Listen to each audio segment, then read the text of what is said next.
So final accounts అంటే ఏంటో చూసే ముందు ఒకసారి దాని యొక్క థియరీ ఉందమ్మా. మన ప్రాబ్లమాటిక్ వెళ్ళే ముందు థియరీ ఉంది. ఒకసారి ఆ థియరీ చూసుకొని మనం సమ్ చేయడానికి ట్రై చేద్దాం. ఓకేనా? సో థియరీస్ చదవ meaning. Every trader wants to know the result of business at the end of particular period, which is generally 1 year, and also the financial position on particular date. For this purpose, the trader prepares various statements which are called as final statements. Final statements, final accounts are the statements that are prepared at the end of an accounting period. These consist of trading account, profit and loss account, income statements, and balance sheet, position statement. So ఏంటంటే అమ్మా, every year ఎండింగ్లో మనం ఏం చేయాలంటే year అంతా prepare చేసిన accounts ఏవైతే ఉన్నాయో అకౌంట్స్ని క్లోజ్ చేసి ఎక్కడ తీసుకురావాలంట? Final accounts తీసుకురావాలంట. ఓకేనా? సో ఆ ఫైనల్ అకౌంట్స్కి తీసుకురావడం ఏమంటారంటే ఫైనాన్షియల్ స్టేట్మెంట్స్ని క్లోజ్ చేయడం, ప్రిపేర్ చేయడం. ఫైనాన్షియల్ స్టేట్మెంట్స్ అంటే ఏముంటాయి? ఫైనాన్షియల్ స్టేట్మెంట్స్ అంటే 2 అకౌంట్స్ ఒక స్టేట్మెంట్ ఉంటుంది. 2 అకౌంట్స్ ఏంటంటే trading account, profit and loss account. And ఒక స్టేట్మెంట్ ఏంటంటే బ్యాలెన్స్ షీట్. ఈ 3 మనం కానీ ప్రిపేర్ చేస్తే ఈ ఎండింగ్లో మనం ఏమంటామంటే ఫైనాన్షియల్ స్టేట్మెంట్స్ ప్రిపేర్ చేస్తామని, ఆర్ ఫైనల్ అకౌంట్స్ ప్రిపేర్ చేస్తామని. ఓకేనా? నెక్స్ట్ ఆబ్జెక్టివ్స్ ఉన్నాయి. సో ఎందుకు ప్రిపేర్ చేస్తాం? ఫైనల్ అకౌంట్స్ ఎందుకు ప్రిపేర్ చేస్తాం? వాటి యొక్క ఆబ్జెక్టివ్ ఏంటి అనేది ఇక్కడ చూడండి ఒకసారి, చదవండి. Final accounts are prepared to ascertain the profit or loss of the business and also to know the financial position at the end of specific period. So final accounts ఎందుకు అంటే టోటల్ ఇయర్లో మనకు ప్రాఫిట్ వచ్చిందా loss వచ్చిందా అని తెలుసుకోవడానికి, లేదా ఆ పర్టికులర్ డేట్ మనం ఏ రోజైతే ప్రిపేర్ చేస్తున్నామో ఆ రోజుకి మన ఫైనాన్షియల్ పొజిషన్ ఎలా ఉంది, ఈ రెండు తెలుసుకోవాలంటే మనం ఫైనాన్షియల్ స్టేట్మెంట్స్ వేయాలి. సో చూడండి కింద trading account and profit and loss account ascertains the profit or loss of the business. అదే balance sheet reveals the financial position of the business, whether business is in positive position or negative position, profitable position or in loss position అని మనం చెప్పేది balance sheet. Trading account and PL account ఏం తెలుస్తుంది? Profit సంపాదించాడు మొత్తం total ఇయర్లో profit సంపాదించాడా లేదా loss సంపాదించాడు చెప్పేది ట్రేడింగ్ అండ్ పీఎల్ అకౌంట్. ఓకేనమ్మా? సో ఇవి objectives and advantage and disadvantage అంట. సో ఫైనల్ అకౌంట్స్ ప్రిపేర్ చేయడం వల్ల అడ్వాంటేజెస్ ఏంటి, డిసడ్వాంటేజెస్ ఏంటి? చదువు. Advantages. To know the profit or loss, every businessman wants to know the result of business activities at the end of particular period. Business profit or loss can be known to the trader through the trading account and profit and loss account, income statements. Okay, next Financial position. Balance sheet reflects the financial position of the organization, which is also known as statement of assets and liabilities. Okay. Financial planning. Final account are important sources of finance information. This helps the management to plan the financial activities of the business concern. Decision making. Current year financial statement can be compared with the results of the previous year statements, which helps the trader to know to take business decisions. To pay the taxes. The profit and loss account discloses either profit or loss, helps the trader to pay the taxes correctly. Tax authorities also needs financial statements to determine the amount of tax. To borrow money. Financial statements reveals the solvency position of the organization. This helps to take loans from banks and from other available sources in time of need. So advantage ఏంటంటే first advantage to know the profit or loss. Just year అంతా నేను కష్టపడి పనిచేశాను, so నేను చేసిన పనికి నాకు profit వచ్చిందా లాస్ వచ్చిందని చెప్పేది ఈ ఫైనల్ అకౌంట్. సో అది first advantage, just to know profit or loss. Next financial position. నా బిజినెస్ ప్రాఫిటబుల్ పొజిషన్లో ఉందా, లాస్కి వెళ్ళిపోతుందా, లాస్ పొజిషన్లో ఉందా, ఆర్ పాజిటివ్ పొజిషన్లో ఉందా, నెగిటివ్ పొజిషన్లో ఉందా. సస్టైన్ అవుతుంది, జస్ట్ మార్కెట్‌లో సస్టైన్ అవుతుందంట. అంటే ఏదో ఉన్నాం అన్నట్టు ఉందా? లేదా గ్రోత్ అవుతుందా? సో, నా బిజినెస్ యొక్క పొజిషన్ ఎక్కడుంది అనేది తెలుసుకోవడానికి కూడా నేను ఫైనల్ అకౌంట్స్ ప్రిపేర్ చేస్తాను. Third one financial planning. So, last 3 years data తెప్పించుకుంటాను. లాస్ట్ 3 ఇయర్స్ అన్ని అకౌంట్స్ ఓపెన్ చేయాలంటే కష్టం. అదే లాస్ట్ 3 ఇయర్స్ ఫైనాన్షియల్ స్టేట్‌మెంట్స్ తెప్పించుకుంటే చాలు. ఫైనాన్షియల్ స్టేట్‌మెంట్స్ అంటే ఏముంటాయి? Just only 3 items. ఒకటేంటి? P and L account, balance sheet, trading account. ఈ 3 లాస్ట్ 3 ఇయర్స్ దగ్గర పెట్టుకొని, సో, ఇప్పటివరకు మనం 3 ఇయర్స్ నుంచి చేస్తున్న వర్క్ ఇది. సో, మనం ఇక్కడ తప్పులు చేస్తున్నాం. ఇక్కడ మరీ ఎక్కువ అమౌంట్ ఇక్కడ ఇన్వెస్ట్ చేసేస్తున్నాం. సో, ఇక ఇన్వెస్ట్‌మెంట్ తగ్గించాలి. ఓకేనమ్మా. సో, మన మార్కెటింగ్ పీపుల్ సరిగ్గా పని చేయట్లేదు. సాలరీస్ తీసుకుంటున్నారు కానీ వర్క్ చేయట్లేదు. సో, ఇలా మనం ఏం చేయొచ్చు? ఫైనాన్షియల్ స్టేట్‌మెంట్స్ దగ్గర పెట్టుకొని నెక్స్ట్ ఇయర్ అంటే లాస్ట్ ప్రీవియస్ ఇయర్స్ డేటా దగ్గర పెట్టుకొని నెక్స్ట్ ఇయర్ ప్లాన్ చేసుకోవచ్చు. Financial planning. అలాగే decision making. Okay. Business continue చేయాలా? ఆపేయాలా? అదే సప్లయర్ దగ్గర నుంచి గూడ్స్ తెచ్చుకోవాలా? సప్లయర్‌ని మార్చేయాలా? మనం ఇప్పటివరకు కాకినాడలోనే వర్క్ చేస్తున్నాం. రాజమండ్రిలో కూడా ఎక్స్‌పాండ్ చేయాలా? లేతే అక్కర్లేదా? లేకపోతే ఆల్రెడీ వైజాగ్‌లో మనకు బ్రాంచ్ ఉంది. అక్కడ పెద్ద ప్రాఫిటబుల్‌గా లేదు. దాన్ని క్లోజ్ చేసేసి ఓన్లీ మన మన బిజినెస్ మనం చేసుకుంటే చాలా. సో, డెసిషన్స్‌ని తీసుకోవడానికి కూడా మనకి ఫైనాన్షియల్ స్టేట్‌మెంట్స్ ఉపయోగపడతాయి. And pay the taxes. Tax ఎవరైనా దేని మీద కడతారమ్మా? టాక్స్ కట్టాలంటే మనకేం తెలుసుండాలి? గూడ్స్ మీద గూడ్స్ మీద. ఓకే. నేనంటుంది ఫర్ మనకొచ్చే ఎగ్జాంపుల్ ఇన్కమ్ ఇన్కమ్ మీద. ఇన్కమ్ మీద కడతాం ఇన్కమ్ టాక్స్. సో, ఇన్కమ్ కరెక్ట్‌గా తెలియాలి అంటే మనం P and L account, profit or loss account and trading account పర్ఫెక్ట్‌గా ఉండాలి. సో, అందులో గాని మనం ఏమైనా తప్పులు చేసామనుకోమ్మా, మన ప్రాఫిట్ ఎయిదర్ పెరగొచ్చు, తగ్గొచ్చు. పెరిగితే ఎక్కువ టాక్స్‌లు కట్టేయాల్సొస్తది. తగ్గితే గవర్నమెంట్ దగ్గర నుంచి పెనాల్టీస్ పెరుగుతాయి. సో, ఇవి పెరగకుండా, తగ్గకుండా ఎగ్జాక్ట్ మనం ఎంత ప్రాఫిట్ వచ్చిందో అంతే మనం పే చేయాలి అంటే, మనం ఏం చేయాలి? పీ&ఎల్ అకౌంట్ అండ్ ట్రేడింగ్ అకౌంట్ పర్ఫెక్ట్‌గా మనం ప్రిపేర్ చేయగలిగితే, సో, అందులో వచ్చిన ప్రాఫిట్ మీద మనం టాక్సెస్ కడతాం. To pay the taxes and to borrow money. ఓకేనా? ఫైనాన్షియల్ పొజిషన్ తెలుస్తది మనకి బ్యాలెన్స్ షీట్ చూసి. సో, మనమేమో లాసెస్‌లో వెళ్ళిపోతున్నట్టు అనిపిస్తుంది. మనం ఏం చేస్తామమ్మా? వెంటనే మనీ తీసుకొచ్చే సోర్సెస్ వెతుక్కుంటాం. సో, మనీని తీసుకొచ్చి మన బిజినెస్ ఉన్న ప్రాబ్లమ్‌ని రెక్టిఫై చేయడానికి ట్రై చేయాలి. So, these are the 6 advantages of final accounts. మరి లిమిటేషన్స్ ఏంటి? డిసడ్వాంటేజెస్ ఏంటి చూద్దాం. చంద్ర చదువుతావా? Yes, sir. చదువు. Do you not reflect the current prices as they are based on the historical costs? హ్మ్. Second point, do not consider quantitative data such as quality, efficiency of workforce, employee and employee relationship, motivation, level of employees, value of human resources, etc. హ్మ్. Third point, do not reveal the accurate pictures of a business as certain values of assets and some expenses and income items are based on the judgment of management who may have prejudice.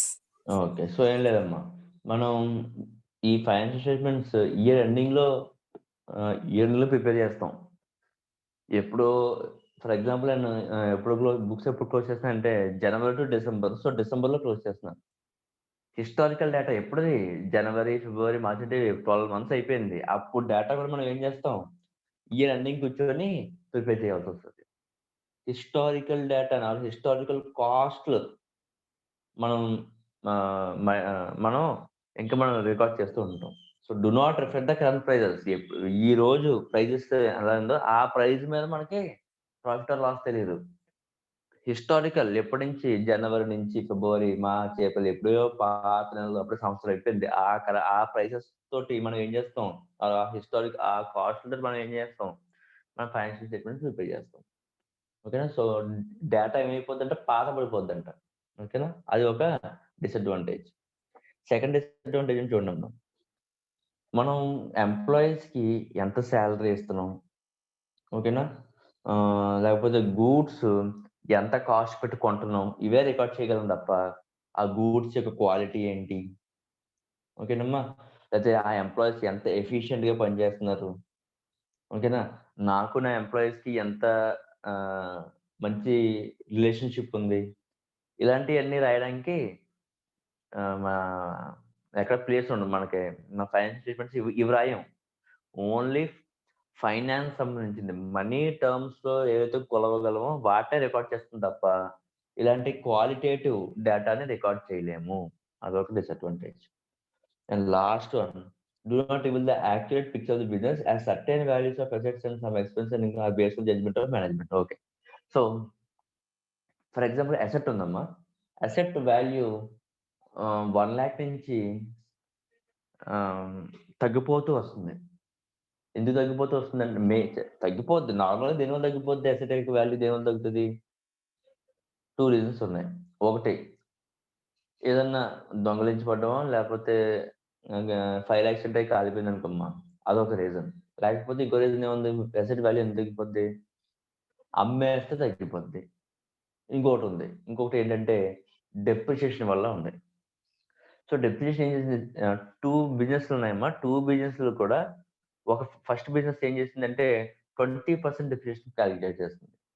Second business 40% calculate చేస్తుంది. వాళ్ళు ఇంకా జాగ్రత్త పరులు.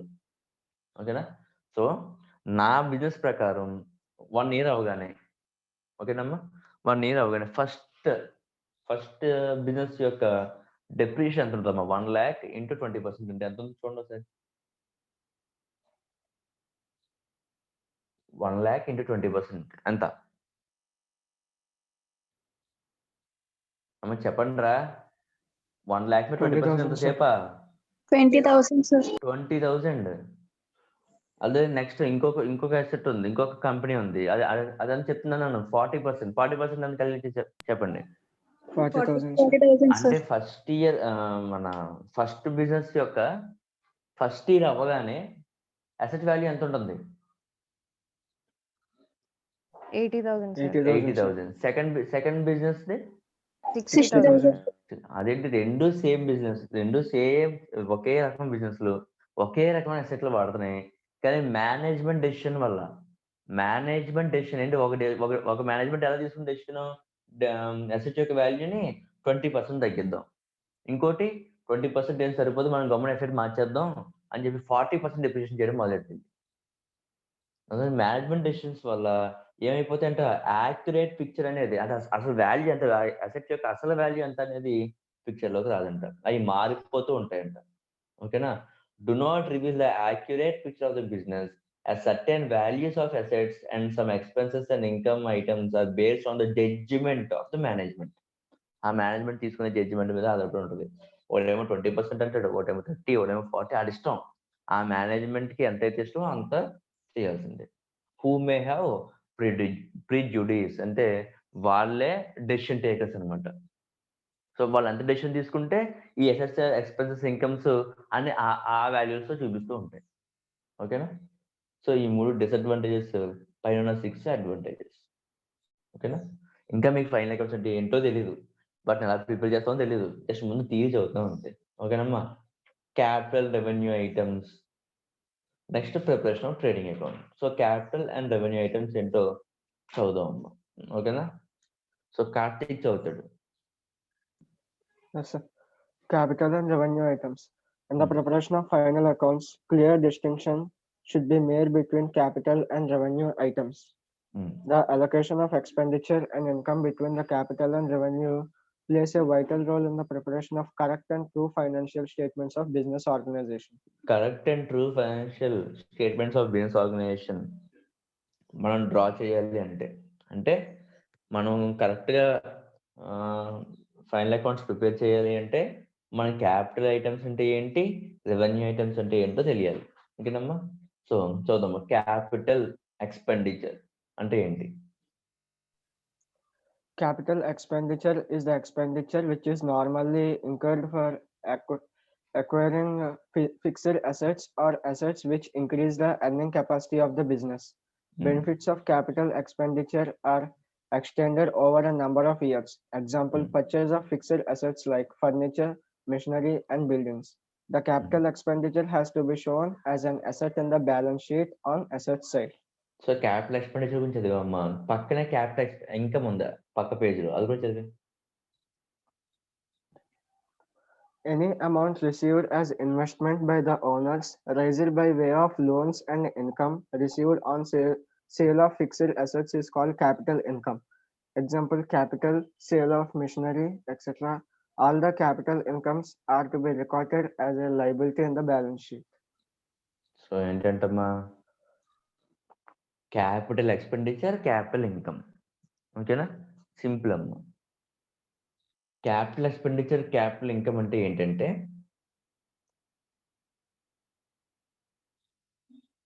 మనం బిజినెస్లో business ఏం చేస్తుంది, day to day activities చేస్తుంది. ఆ డే టు డే యాక్టివిటీస్ చేసి డబ్బులు సంపాదిస్తుంది. ఆ డబ్బులు సంపాదించాలని ఏమంటుంటే ఎర్నింగ్ కెపాసిటీ అంటాం. ఓకేనా, ఏ ఎక్స్పెండిచర్ అయితే బిజినెస్ యొక్క ఎర్నింగ్ కెపాసిటీని పెంచుతుంది, ఏ ఎక్స్పెండిచర్ అయితే బిజినెస్ యొక్క ఎర్నింగ్ కెపాసిటీని పెంచుతుందో ఆ ఎక్స్పెన్స్ని క్యాపిటల్ ఎక్స్పెండిచర్ అంటాం. ఫర్ ఎగ్జాంపుల్, బిజినెస్కి ఇప్పటివరకు మనం ఏంటంటే మనది క్లాత్ బిజినెస్ అమ్మ, ఇప్పుడు మనం చేత్తో కుడుతున్నాం. ఓకేనా, సో చేత్తో కుడుతున్నప్పుడు 10 పీసెస్ అవుతున్నాయమ్మా, రోజు 10 పీసెస్ అవుతున్నాయి. ఒక్కొక్క పీస్ ఆఫ్ క్లాత్ వచ్చేసి 10 rupees. So 10 pieces into 10 rupees ఎంత అవుతుందమ్మా ఒక డేలో మనం సంపాదించేది? 100 సార్. 100 రూపీస్. ఇప్పుడు నేను ఏం చేస్తున్నానంటే చేత్తో కుట్టడం మానేసి ఒక మెషినరీని తీసుకొచ్చాను, ఒక క్లాత్ని కుట్టే మెషినరీ, ఏదో సమ్ ఎక్స్ అనే మెషినరీ తీసుకొచ్చాను. ఇప్పుడు ఈ మెషినరీ ఏంటంటే మనం చేత్తో కుట్టకలేదు, మనం జస్ట్ ఆపరేట్ చేస్తే చాలా ఎలక్ట్రిసిటీ తోటి. ఓకేనా, సో ఎలక్ట్రిసిటీ తోటి ఆపరేట్ చేస్తుంటే, ఓకేనా, నాకు ఒక డేకి 1000 పీసెస్ ఆఫ్ క్లాత్స్ వస్తున్నాయి. ఇంత ముందేమో నేను చేతితో కష్టపడి కొడితే 10 వచ్చేవి, ఇప్పుడు ఏమో 1000 వచ్చినాయి ఒకేసారి, జస్ట్ క్లాత్ నేను ఇన్స్టాల్ చేయడం మెషినరీలో.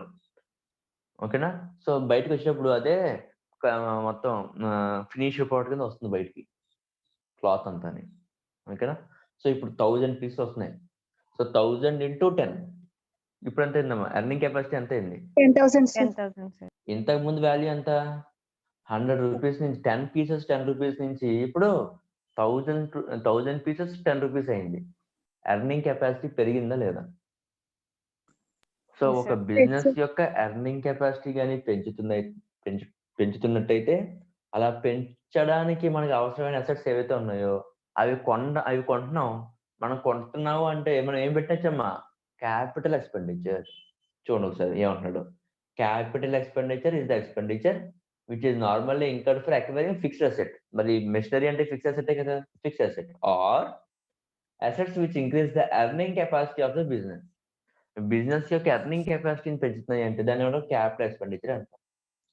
Benefits of capital expenditure extended over a number of years. అమ్మ ఎప్పుడు గుర్తుపెట్టుకోండమ్మా, క్యాపిటల్ ఎక్స్పెండిచర్ పెట్టామంటే 1 సంవత్సరానికి సంబంధించింది కాదు, మోర్ దాన్ 1 ఇయర్ యూజ్ చేసుకుంటాం దాని అర్థం. అందుకే ఏమన్నా benefits of capital expenditure are extended over a number of years. Example ఏంటి, purchase of fixed asset like furniture, machinery and buildings. అర్థమైందా లేదా? ఓకేనా, Yes, sir. సో అసెట్స్ కొనడానికి పెడుతున్నది క్యాపిటల్ ఎక్స్పెండిచర్ అయితే, ఆ అసెట్ అమ్ముతున్నప్పుడు మనకైనా ప్రాఫిట్ వచ్చిందనుకో దాన్ని ఏమంటారమ్మా, క్యాపిటల్ ఇన్కమ్. ఓకేనా, లేదు బిజినెస్ లో క్యాపిటల్ తీసుకొస్తాం కదా, ఇన్వెస్టర్స్ బిజినెస్ లో ఇన్వెస్ట్మెంట్ చేస్తారు కదా, అది కూడా క్యాపిటల్ ఇన్కమ్. ఓకేనా, చూడండి, any amount received as investment by owners raised by way of loans and income received on sale of asset. Income received on sale of a fixed asset is called capital income. Okay na? Any doubts? So capital expenditure ఏం చేయాలంట అంటే, డబ్బులు ఖర్చు పెడుతుంటే నాకు asset వస్తుంది అంటే balance sheet ఎట్లా ఉండాలి, అది అసెట్ సైడ్ ఉండాలంట. ఆమె బ్యాలెన్స్ షీట్ లో ఏముంటాయంటే అసెట్స్, లైబిలిటీస్ ఉంటాయి. అసెట్ అండ్ లైబిలిటీ, బిజినెస్ యొక్క అసెట్స్, బిజినెస్ యొక్క లైబిలిటీస్ ఉంటాయి. ఓకేనా, సో బ్యాలెన్స్ షీట్ లో క్యాపిటల్ ఎక్స్పెండిచర్ చేయడం వల్ల వచ్చే అసెట్స్ ని ఏం చేయాలంటే రెడ్ సైడ్ రాయాలంట, అసెట్ సైడ్ రికార్డ్ చేయాలంట. రాసి చూడండి, the capital expenditure has to be shown as an asset in the balance sheet on the asset side. అదే క్యాపిటల్ ఇన్కమ్ లయబిలిటీ సైడ్ చూపించాలి. అమ్మాయి అర్థమవుతుందా? ఏం Yes, sir. లేదమ్మా, Yes, 3 sir. అకౌంట్స్ ఉంటాయని చెప్పాం. 2 అకౌంట్స్, ఒక స్టేట్మెంట్. ఒకటి ఏంటంటే trading account first.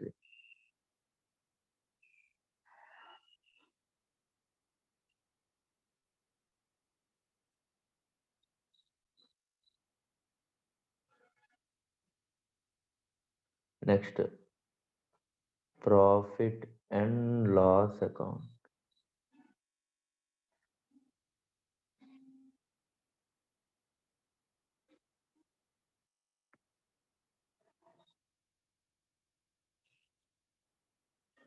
Next balance sheet.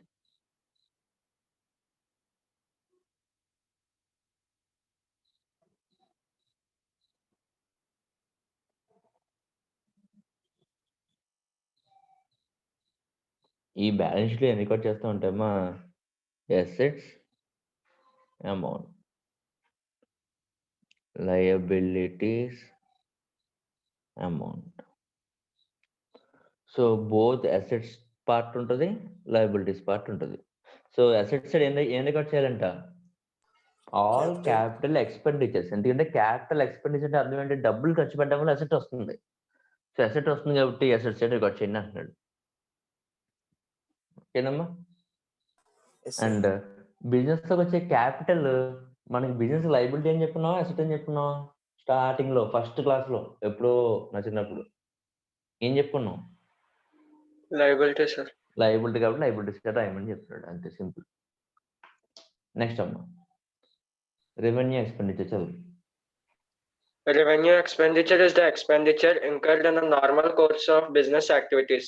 The benefit of revenue expenditure is restricted to only one accounting year. Example, office expenses such as rent, salaries, and selling expenses like carriage outwards, advertisements, etc. All revenue expenses are to be debited to trading account or profit and loss account. Sir, చెప్పమ్మా. sir, capital income లో sale of furniture cash account debit to furniture account కదా sir. అప్పుడు అవునమ్మా, కొన్ని లయబిలిటీలోకి ఎందుకు రాస్తాం sir? Cash account debit to machinery. Furniture account, machinery furniture. ఓకేనా? Yes sir. ఒక్కసారి ఆ లైన్ ఒకసారి చదువుతావా? ఇంకొకసారి క్యాపిటల్ ఇన్కమ్ లో ఆ లైన్ చదవమ్మా. Yes sir. Any amount received as investment by the owners raised by way of loans and income received on sale of fixed assets is called capital income. Example, amount received on sale of asset అన్నాడా? Income received on sale of asset అన్నాడా? income received on sale of నేను fixed explain చేసినప్పుడు కూడా cash received out of sale అన్నానా, profit on sale అన్నానా? profit అన్నారు sir. అన్నానా? మరి ఎక్కడ ప్రాఫిట్ లేదంటే నువ్వు చెప్పిన ఎంట్రీలోని ఎస్ సార్. Yes sir. అర్థమైందమ్మా? అంటే ఫర్ ఎగ్జాంపుల్ 100 రూపాయలది అసెట్ వచ్చేసి 100 రూపాయలదమ్మా. ఓకేనా? 100 రూపాయలు నువ్వు 120కి అమ్మేసావు అంటే 100 రూపాయలది నీకు క్యాష్ ఎంత వచ్చింది? 120కి వచ్చింది. మరి ఇంకో 20 రూపీస్ ఏంటి? Profit sir. To profit on sale of asset. ఓకేనా? Sale of asset account. ఓకేనా? చెప్పండమ్మా. To profit on sale of asset credit side ఉందా, డెబిట్ సైడ్ ఉందా? Credit sir. మరి క్రెడిట్స్ అంటే లయబిలిటీ అసెట్? Liability sir. సరిపోయిందా? Yes sir. అమ్మా ఇంకా అకౌంట్ డౌట్ ఉందా? ముందుకెళ్ళొచ్చా? Capital asset, capital income and capital expenditure doubt ఉందా? ముందుకెళ్ళొచ్చా? ఓకే. నన్ను కాకి ఒక్కసారి చదవమ్మా. రెవెన్యూ చదివితే ఆల్రెడీ. ఓకే, రెవెన్యూ ఇన్కమ్ చదువు. Revenue income. Revenue receipts means income which arise during normal course of regular business transactions. Example, commission received, interest received, sale of goods, etc. Revenue incomes appear on credit side of trading and profit and loss account. ఓకేనమ్మా, చాలా simple అమ్మా. Revenue అనే item అంటే ఏంటంటే ఆ ఇయర్లో సంపాదించిన డబ్బు. రెవెన్యూ అంటే 1 ఇయర్ సంబంధించింది. క్యాపిటల్ అంటే మోర్ దెన్ 1 ఇయర్. అలా గుర్తుపెట్టుకోండి. క్యాపిటల్ అంటే more than 1 year. So, more than మనం డబ్బులు ఖర్చు పెట్టడం వల్ల అంటే క్యాపిటల్ ఎక్స్‌పెండిచర్ అవ్వడం వల్ల మన దగ్గర ఆ అసెట్ 1 ఇయర్ ఉంటదా? మోర్ దెన్ 1 ఇయర్ ఉంటదా? More than 1 year sir. మరి రెవెన్యూ ఎక్స్‌పెండిచర్ వల్ల ఏమవ్వాలి? 1 ఇయర్‌కే. అర్థమవుతుందా? ఫర్ ఎగ్జాంపుల్ నేను హ్మ్. రెంట్ కడతానమ్మా. రెంట్ అనే బెనిఫిట్ ఈ రెంట్ అనే ఎక్స్‌పెండిచర్ ఇప్పుడు చేస్తున్నాను. ఏ ఇయర్‌కి సంబంధించింది? ఈ ఇయర్‌కి సంబంధించింది కట్టాను. అర్థమవుతుందా? సో, ఎవ్రీ మంత్ నేను రెంట్ కడుతూ ఉంటాను. అలా 12 మంత్స్‌కి రెంట్ కట్టాను. అలాగే సాలరీస్ పే చేశాను. అలాగే సెల్లింగ్ ఎక్స్‌పెన్సెస్ లైక్ అడ్వర్టైజ్‌మెంట్స్ ఇచ్చాను. అవన్నీ ఏంటమ్మా? Only for current year. Current year గురించి మాట్లాడుతున్నాను. కాబట్టి రెవెన్యూ ఎక్స్‌పెండిచర్. లేదు నేను ఒక మెషినరీ కొన్నాను. మెషినరీ కొంటే ఓన్లీ 1 ఇయర్‌కే యూజ్ చేస్తాను నేను. మోర్ థాన్ 1 ఇయర్ యూజ్ చేస్తాను. మోర్ థాన్ 1 ఇయర్ అంటే ఈ ఇయర్‌కే కాకుండా ఇంకా నెక్స్ట్ వచ్చే ఇయర్స్ కూడా వాడుతున్నాను అంటే దాన్నేమంటారమ్మా? Capital expenditure. అర్థమైందా లేదా? అలాగే రెవెన్యూ ఇన్‌కమ్. నాకు బిజినెస్‌లో ఇన్వెస్ట్ చేసాడనుకో ఈ 1 ఇయర్‌కే యూజ్ చేయనది. మోర్ థాన్ 1 ఇయర్ యూజ్ చేస్తాను. అదే బిజినెస్‌లో వచ్చిన కమిషన్, బిజినెస్‌లో నేను రిసీవ్ చేసుకున్న కమిషన్, ఇంట్రెస్ట్ ఓకేనమ్మా. సో, ఇవన్నీ ఏంటి? అది కూడా ఇన్‌కమే. బట్ మోర్ థాన్ 1 ఇయర్‌కి సంబంధించిన ఇన్‌కమ్ కాదది. Only for current year. ఇప్పుడు ఏ ఇయర్‌లో ఉన్నానో ఆ ఇయర్‌లో మాత్రం యూజ్ చేసుకోగల ఇన్‌కమ్ అది. అర్థమైందా లేదా?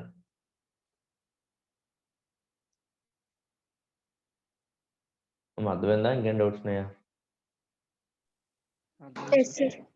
అమ్మ ఎవరికైనా డౌట్స్ ఉంటే అడగండమ్మా. డౌట్‌ఫుల్‌గా చదవద్దు. ఓకేనా? Next deferred expenditure or deferred income అంటే ఏంటంటే చెప్పండమ్మా. క్యాపిటల్ అంటే ఎన్ని ఇయర్స్ సంబంధించింది? More than 1 year sir. More than 1 year. మరి రెవెన్యూ అయితే ఎన్ని ఇయర్స్ సంబంధించింది? Less than 1 year. Less than 1 year. So, ఈ రెండిట్లకి హైబ్రిడ్ అంటే ఏంటి? అటు ఎక్కువ కాదు, ఇటు తక్కువ కాదు. మధ్యలో ఉండే వాల్యూస్‌ని ఏమంటారు? డిఫర్డ్ అంటారు. ఓకేనా? చదవమ్మా ఒకసారి. Deferred expenditure. The deferred expenditure consists of revenue and capital items. Benefits from these expenses are spread over several years. In other words, the expenses which are incurred in one accounting year but benefits which acquire in future years are called deferred expenses. Example, huge amount of expenditure on advertisement in initial years, expenditure incurred on research and development, innovation, etc. One part of the deferred expenditure, which is revenue in nature, that is related to current accounting period, is to be debited to profit and loss account, and the balance is to be shown as an asset in the balance sheet. మీకు ఇందాక చెప్పడం మర్చిపోయాను. Revenue expenditure, revenue income. Revenue expenditure, revenue income అంటే ఎక్కడికెళ్ళాలంటే అవి capital expenditure, capital income ఎక్కడికెళ్తున్నాయి? Balance షీట్‌కెళ్తున్నాయి. అలాగే revenue expenditure and revenue income ఎక్కడ రావాలి? ప్రాఫిట్ అండ్ లాస్ అకౌంట్ రావాలి. ఎందుకంటే ఆ ఇయర్‌దే కదా! ఆ ఇయర్‌కి సంబంధించినవన్నీ కూడా ప్రాఫిట్ అండ్ లాస్ అకౌంట్. ఓకేనా? నెక్స్ట్ ఇయర్ కూడా వెళ్ళేవన్నీ కూడా బ్యాలెన్స్ షీట్. ఇప్పుడు డిఫర్డ్ రెవెన్యూ అంటే ఏంటి చూడండి. ఆ డిఫర్డ్ రెవెన్యూలో అంట బోత్ క్యాపిటల్ నేచర్డ్ ఉంటదంట. రెవెన్యూ నేచర్డ్ ఉందంట. ఫర్ ఎగ్జాంపుల్ నేను అడ్వర్టైజ్‌మెంట్ ఇచ్చానమ్మా. అడ్వర్టైజ్‌మెంట్ ఎలా ఉందంటే 5, 6 ఇయర్స్ వాడుకునేంత సీన్ లేదు అడ్వర్టైజ్‌మెంట్‌కి. పాతదయిపోద్ది 5, 6 ఇయర్స్ వాడితే. అలా అని చెప్పి ఓన్లీ 1 ఇయరే వాడలేను నేను. ఒక 2 ½ ఇయర్స్, 3 అక్కడి వరకు వాడుతున్నాను. ఇంకా అంతకన్నా ఎక్కువ వెళ్ళట్లేదు అడ్వర్టైజ్‌మెంట్. అంతకన్నా ఎక్కువ పెట్టినా ఎవరు చూడరు అడ్వర్టైజ్‌మెంట్‌ని. ఓకేనా 1 ఇయర్ కన్నా తక్కువ నేను పెట్టిన ఖర్చు 1 ఇయర్ కన్నా తక్కువ పెట్టేంత అడ్వర్టైజ్‌మెంట్ కాదది. So, it is consisting of both revenue and capital. So, ఇలా బోత్ రెవెన్యూ అండ్ క్యాపిటల్ 2 ఉన్న దాన్ని ఏమంటారంటే డిఫర్డ్ ఎక్స్‌పెండిచర్ అంటారు. డిఫర్డ్ ఎక్స్‌పెండిచర్ అంటే ఇదేంటి బోత్ రెవెన్యూ నేచర్ ఉంటది. క్యాపిటల్ నేచర్ కూడా ఉంటుంది. ఓకేనమ్మా. సో మరి దీన్ని అకౌంటింగ్ ఎలా చేయాలి? అకౌంటింగ్ చాలా సింపుల్. ఏం చెప్పి చూడండి. One part of the deferred expenditure which is revenue in nature. అంటే ఏంటి? నువ్వు పెట్టిన టోటల్ 3 years పెట్టావా?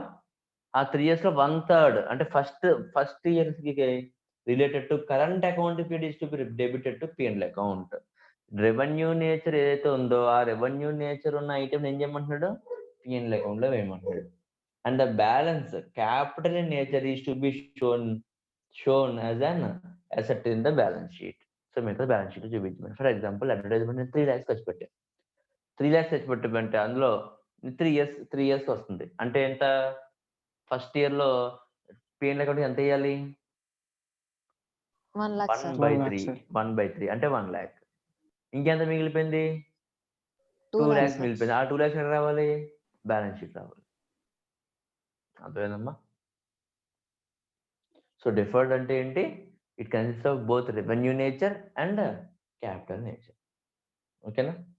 నెక్స్ట్ డిఫర్డ్ ఇన్కమ్ చదవమ్మా. Deferred income.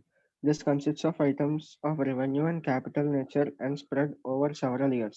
Example, rent or interest received for more than a year. A part of this income related to the current accounting period, revenue in nature, is to be credited to profit and loss account, and the balance, capital in nature, is to be shown as liability in the balance sheet. So మనం pay చేయాల్సింది అయితే deferred expenditure. ఇది మనం pay చేయట్లేదు, మనం receive చేసుకుంటున్నాం deferred income. ఓకేనా? So ఆ రిసీవ్ చేసుకుంటుంది ఎలా రిసీవ్ చేసుకుంటున్నాం అంట? మన బిజినెస్ లో బిల్డింగ్ ఉందంటే బిల్డింగ్ ఎంత ఇచ్చామంట? ఇయర్లీ తీసుకోవట్లేదు, అంటే మంత్లీ ఇయర్ సంబంధించి తీసుకోవట్లేదు అంట. నెక్స్ట్ వచ్చే 3 years తీసేసుకున్నాను. ఓకేనా? అంటే ఏ ఇన్కమ్ ఇది? Deferred income. ఆ రెంట్ లేదు, నా దగ్గర ఒక 5 lakhs, మన బిజినెస్ లో 5 lakhs ఖాళీగా ఉన్నాయి. ఉంటే ఏం చేసామంటే మనం ఖాళీగా ఉంచకుండా లోన్కి ఇచ్చాం, అప్పు ఇచ్చాం ఒకటికి. అప్పు ఇస్తే ఇంట్రెస్ట్ ఏం చేసాడంటే ముందే కట్టేసాడు. నెక్స్ట్ 3 years సంబంధించి ముందే ఈ సంవత్సరం ముందు ఇంట్రెస్ట్ అంతా కట్టేసాడు. అప్పుడు కరెంట్ ఇయర్ ఇన్కమ్ ఏమో బ్యాలెన్స్ P&L అకౌంట్ లో వేస్తాం. నెక్స్ట్ మిగతా మిగిలిపోయిన నెక్స్ట్ ఇయర్ సంబంధించిన ఇంట్రెస్ట్ అంతా ఏం చేయాలమ్మా? బ్యాలెన్స్ షీట్ లో వేయాలి. ఓకేనా? సరే ఎందుకు ఇలా వేస్తాం ఏంటంటే మీకు తెలియదు, ఇప్పుడు మీకు ఏమీ తెలియదు, జస్ట్ నేను ఓన్లీ మీనింగ్స్ చెప్తున్నాను అంతే. సింపుల్ గా ఇప్పుడు మనం జస్ట్ మీకు ఎంతవరకు అర్థమైందో ఆ మీనింగ్ చూద్దాం, పోస్టింగ్ చూద్దాం. ఫర్ ఎగ్జాంపుల్ నాది క్యాపిటల్ ఎక్స్పెండిచర్ అంటే ఒక మెషినరీ కొనాలమ్మా. మెషినరీ కొంటే ట్రేడింగ్ అండ్ P&L అకౌంట్ లో వేస్తానా బ్యాలెన్స్ షీట్ లో వేస్తానా? Balance sheet. Balance sheet. ఓకేనా? అది గుర్తుపెట్టుకోవాలి. ఎందుకంటే మెషినరీ వల్ల నాకు 1 yearకే యూజ్ చేయను నేను. 1 yearకే యూజ్ చేస్తుంటే రెవెన్యూ, 1 yearకే యూజ్ చేయట్లేదు, మోర్ దాన్ 1 year, ఒక 10 years నా దగ్గర ఉంటుంది ఆ మెషినరీ. ఆ 10 years లోని నా యొక్క ఎర్నింగ్ కెపాసిటీని పెంచుతాను మెషినరీ. ఓకేనమ్మా? సో దాన్ని అది ఎక్కడికి పంపిస్తాను? బ్యాలెన్స్ షీట్ అసెట్స్ సైడ్ పంపిస్తాను. ఓకేనా? నెక్స్ట్ ఆ మెషినరీ అమ్మేస్తానమ్మా. అమ్మేస్తే ప్రాఫిట్ వచ్చింది. మెషినరీని అమ్మేస్తే అంటే ప్రాఫిట్ వచ్చిందంట నాకు. ఇదేంటిది? Balance sheet liability side, sir. Balance sheet liability side. ఏంటి దాని ఏం పేరుతో పిలుస్తుంది దాన్ని? Capital income. Capital income. ఓకేనా? సో సింపుల్ గా capital expenditure balance sheet asset side, capital income balance sheet liability side. ఓకేనా? నెక్స్ట్ అమ్మా రెవెన్యూ ఎక్స్పెండిచర్. రెవెన్యూ ఎక్స్పెండిచర్ అంటే ఏంటి? కరెంట్ ఇయర్ సంబంధించింది. ఓకేనా? రెవెన్యూ ఎక్స్పెండిచర్ అయితే ఏం చేయాలమ్మా? ప్రాఫిట్ అండ్ లాస్ అకౌంట్ లో అమ్మా ఎక్స్పెన్స్ డెబిట్ బ్యాలెన్స్ క్రెడిట్ బ్యాలెన్సా? ఇది అకౌంట్ ఇది ఏ balance? Debit balance. So revenue expenditure. ఓకేనా? లేదు రెవెన్యూ ఇన్కమ్ వచ్చింది. ఇన్కమ్ ఏ బ్యాలెన్స్ అమ్మా? డెబిట్ బ్యాలెన్స్ క్రెడిట్ బ్యాలెన్సా? Credit balance, sir. Revenue income. అర్థమైందా? Yes, sir. ఇప్పుడు deferred expenditure or deferred revenue expenditure. So deferred expenditure అయితే మొత్తం ఎక్స్పెండిచర్ అంతా ఒక ఇయర్ వేస్తామా? No, sir. Yes, sir. 1/3. మరి మిగతా డిఫర్డ్ ఎక్స్పెండిచర్ ఎక్కడ వేయాలి? Balance sheet sir. Balance balance sheet. Sheet లో వేయాలి 2/3. అర్థమైందమ్మా? లేదా డిఫర్డ్ ఇన్కమ్, మొత్తం డిఫర్డ్ ఇన్కమ్ అంతా ఫస్ట్ ఇయర్ లోనే వేసేస్తామా? No, No, sir. sir. Only 1/3. మరి మిగతాది Balance balance sheet. Sheet deferred income 2/3. ఎవరికి ఏం డౌట్స్ ఉంటే చూడండి, ఫాస్ట్ గా అడిగితే చెప్తాను. ఇవన్నీ కూడా ఇంపార్టెంట్ అమ్మ, మనం నేర్చుకోవాల్సినవి.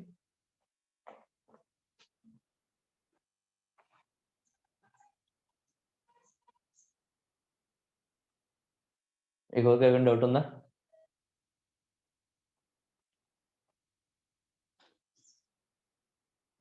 No, sir. తేజస్వి నీకమ్మా? No, sir. సో ఇప్పుడు నేను కొంచెం చాలా సింపుల్ క్వశ్చన్స్ అడుగుతానమ్మా, ఆన్సర్ చేయడానికి ట్రై చేయండి. ఫైనల్ అకౌంట్స్ అంటే మీకు వెంటనే మైండ్ లోకి రావాల్సిన 2 అకౌంట్స్ అండ్ 1 స్టేట్మెంట్ ఏంటి? Trading account, Trading profit and loss account, account, balance sheet. balance sheet, sir. Balance sheet. అంతే, అయిపోయింది. Trading account, profit loss account, balance sheet అయిపోయింది. ఓకేనా? బ్యాలెన్స్ షీట్ లో ఉండే 2 ఐటమ్స్ ఏంటి? మనం బ్యాలెన్స్ లో రికార్డ్ చేసే 2 ఐటమ్స్ ఏంటి? Liabilities, Yes, Liabilities, assets. assets. బిలిటీస్, అసెట్స్, అంతే. ఓకేనమ్మా? Next, balance sheet debit side ఉండేది ఏంటి? Liabilities, sir. Liabilities. Liabilities, sir. అమ్మ, అసలు బ్యాలెన్స్ షీట్ కి డెబిట్ సైడే ఉండదు. బ్యాలెన్స్ షీట్ అకౌంట్ అని చెప్పానా, స్టేట్మెంట్ అని చెప్పానా? Statements, sir. Statement, sir. Statement కి డెబిట్ క్రెడిట్ ఉంటుందా? చూడండి, అబ్జర్వ్ చేయండి. Yes, sir. ట్రేడింగ్ అకౌంట్ అని రాశాను, డెబిట్ క్రెడిట్ రాశాను. ప్రాఫిట్ అండ్ లాస్ అకౌంట్ అని రాశాను, డెబిట్ క్రెడిట్ అని రాశాను. బ్యాలెన్స్ షీట్ అని రాశాను, నేను ఎక్కడ డెబిట్ క్రెడిట్ అని రాశానా? No, sir. ఎందుకు? Balance sheet is a statement, it is not an account. అది ఇది చూడండి, ప్రాఫిట్ అండ్ లాస్ అకౌంట్ అన్నాను, ట్రేడింగ్ అకౌంట్ అన్నాను, బ్యాలెన్స్ షీట్ అకౌంట్ అనలేదు. బ్యాలెన్స్ షీట్ అంతే, అదొక స్టేట్మెంట్. అది మనం ఇంతకు ముందు నేర్చుకున్నాం, బ్యాంక్ రికన్సిలేషన్ స్టేట్మెంట్ ఎలాగో బ్యాలెన్స్ షీట్ స్టేట్మెంట్ అలాగా, అంతేగాని అది అకౌంట్ కాదు. సో ఎప్పుడైనా ఎవరైనా అడిగితే డెబిట్ సైడ్ ఏముంటుంది అంటే బ్యాలెన్స్ షీట్ డెబిట్ సైడ్ ఉండదని చెప్పాలి తప్ప లైబిలిటీస్ అని చెప్పకూడదు. అర్థమైందా లేదా? Yes, sir. Yes, sir. ఎవరికైనా డౌట్ ఉంది ఇంకని? సో ఇవి మీరు గుర్తుపెట్టుకోవాల్సిన మెయిన్ పాయింట్ ఫైనల్ అకౌంట్స్. ఇప్పుడు మనం చదివిన థియరీలో మీకు ఏమైనా ఉపయోగపడేది ఏమంటే ఇదే. అర్థమవుతుందమ్మా? And next question, deferred revenue expenditure అంటే ఎక్స్పెండిచర్ 1 ఇయర్ సంబంధించిందా, 10 ఇయర్స్ సంబంధించిందా? డిఫర్డ్ రెవెన్యూ ఎక్స్పెండిచర్ అంటే 10 ఇయర్స్ సంబంధించిన ఎక్స్పెండిచర్ రాస్తామా, లేదా 1 ఇయర్ సంబంధించిన ఎక్స్పెండిచర్ రాస్తామా? 1 year, sir. తప్పు. 1 ఇయర్ సంబంధించిన రెవెన్యూ ఎక్స్పెండిచర్ అంటాను, డిఫర్డ్ ఎక్స్పెండిచర్ అన్నాం. డిఫర్డ్ ఎక్స్పెండిచర్ అంటే ఏంటంటే more than 1 year but less than 3 years. 3 years కన్నా ఎక్కువ ఉండిపోతుంది అనుకమ్మా, ఇంక ఇందులో రాదు. అది ఎక్కడికి వెళ్ళిపోద్ది? క్యాపిటల్కి వెళ్ళిపోద్ది, క్యాపిటల్ ఎక్స్పెండిచర్కి వెళ్ళిపోద్ది. ఓన్లీ 1 ఇయర్ ఉన్న రెవెన్యూ ఎక్స్పెండిచర్, అటు రెవెన్యూ ఇటు క్యాపిటల్ రెండు కలిసి ఉన్నాయి, దాంట్లో డిఫర్డ్ ఎక్స్పెండిచర్ అంటారు. కానీ మనం రికార్డ్ చేసేది ఎన్ని ఇయర్స్ సంబంధించింది? ప్రాఫిట్ లాస్ అకౌంట్ లో 1 year, sir. 1 ఇయర్ సంబంధించింది. సార్ మీద 2 ఇయర్స్ ఎక్స్పెండిచర్ ఫస్ట్ ఇయర్ లో ఇంకా అకౌంట్ అదమ్మా. ఫస్ట్ ఇయర్ సంబంధించిన వరకు అకౌంట్ బ్యాలెన్స్ షీట్ లో ఉంటుంది. ఫర్ ఎగ్జాంపుల్, నేను సెకండ్ ఇయర్ లోకి వెళ్ళాను. సెకండ్ ఇయర్ లోకి వెళ్తే మళ్ళీ ప్రాఫిట్ అండ్ లాస్ అకౌంట్ లో డిఫర్డ్ ఎక్స్పెండిచర్, ఏ ఎక్స్పెండిచర్ రికార్డ్ చేస్తాను? మళ్ళీ 1/3. మళ్ళీ 1/3 అంటే ఎప్పుడుది? సెకండ్ ఇయర్ సంబంధించిన ఎక్స్పెండిచర్ రాస్తాను. అర్థమవుతుందా? అప్పుడు ఇంకా బ్యాలెన్స్ షీట్ ఎంత ఉంటుంది? ఇంకొక ఇయర్ సంబంధించిన ఎక్స్పెండిచర్ ఉంటుంది. థర్డ్ ఇయర్ లోకి వెళ్ళాను. థర్డ్ ఇయర్ లో మళ్ళీ 1/3. మరి బ్యాలెన్స్ షీట్ లో ఏమైపోద్ది? 0, sir. 0 అయిపోద్ది. అర్థమైందా? Yes, sir. సమ్స్ చేస్తామమ్మా, సమ్స్ చేసినప్పుడు ఇంకా బాగా అర్థం అవుతుంది. ఓకేనా? నెక్స్ట్, రేపటి క్లాస్ లో మనం నేర్చుకునేది ఏంటంటే ఇప్పుడు మనం నేర్చుకున్నాం కదా, ఫైనల్ అకౌంట్స్ లో ట్రేడింగ్ అకౌంట్ ఉంటుందని, ప్రాఫిట్ లాస్ అకౌంట్ ఉంటుందని, బ్యాలెన్స్ షీట్ ఉంటుందని నేర్చుకున్నాం కదా. వీటిని ఎలా ప్రిపేర్ చేయాలి అనేది రేపటి క్లాస్ నుంచి నేర్చుకుంటాం. ఓకేనా? సో రేపు క్లాస్ కలుద్దాం అమ్మా 8 o'clock. Thank you. Thank you, Thank you, sir. sir. Thank you.